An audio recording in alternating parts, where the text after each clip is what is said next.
Former Secretary of State Rex Tillerson is speaking publicly about what led to his firing in March by President Trump. CBS News political contributor Bob Schieffer interviewed Tillerson in Houston last night at a dinner to benefit MD Anderson Cancer Center. Tillerson said the greatest foreign threats are China's rising influence and what he called a belligerent Russia. He also talked about the president. How would you describe Donald Trump? Well, most of you probably know some of this, but I had never met Donald Trump until the day he asked me to be Secretary of State. He acts on his instincts. In some respects, that looks like impulsiveness, but it's not his intent to act on impulse.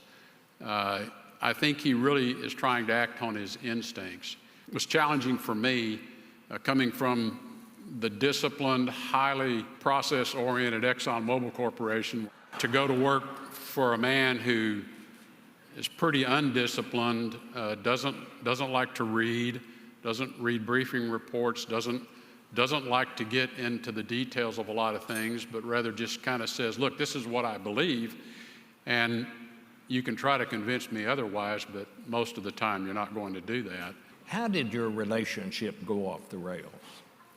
Well, I think part of it was obviously we are starkly different in our styles.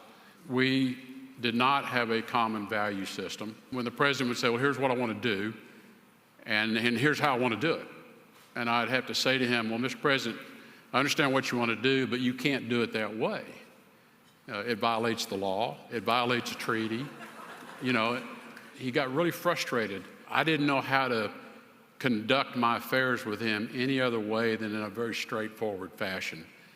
And I think he grew tired of me being the guy every day that told him you can't do that. And let's talk about what we can do.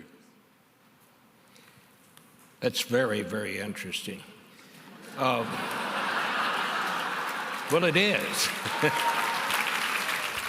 Interesting or jaw-dropping, one of the two. Wow. Yeah, I mean, he goes on to say, he was proud of his government service. He would return, he says, if the president act. But I mean, what he said there, sometimes he told the president it violates the law, it violates the treaty. He got frustrated by that, and they didn't share a common set of values. Well, the values word is the one that's most interesting because the others are stylistic differences. The president has his way of behaving, Tillerson has his. But when you say that you don't share a value system for a guy who used to be on the board of the Boy Scouts, you're suggesting a fundamental disconnect with the way the American government is supposed to operate. That's an extraordinary claim. Was it, and remind me, was it Rex Tillerson who said that or it had been reported that he had called the president a moron? Yes. A bleeping moron, yes. Yeah. Oh, yeah. Yes. But he also spoke as an executive of a publicly traded company. So following protocol, following procedures, reading your briefings, that's all things that he'd been used to for decades. When you have a fiduciary responsibility to the stockholders, just in some ways, a president has a responsibility to the voters, just